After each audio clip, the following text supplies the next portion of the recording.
дээ.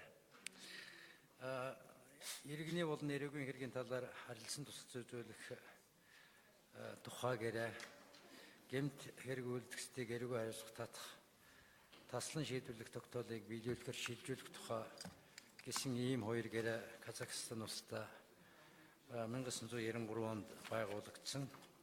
Одоо энэ гэрээний хүрээнд ажиллаж байгаа. Ялтан шилжүүлэх гэрээ байгуулах саналыг Казахын тал тавьсан. Ингэж хоёр тал энэ гэрээн дээр ажиллаад 18 оны 3 сарын 29-ны өдөр Астана хотод эцэслэн тохиролцож үзүүлсэн гэдгийг танилцуулж байна. Одоо энэ гэрээг батлуулах саналыг оруулж байна. Энэ 14 онд Монгол улсын хоёр иргэнийг 16 онд нэг иргэнийг дипломат шугамар эх оронд нь шилжүүлэн авсан. 18 оны 10 дугаар сарын байдлаар Казахстан улсад Монгол улсын 6 иргэнд ял эдэлж байна.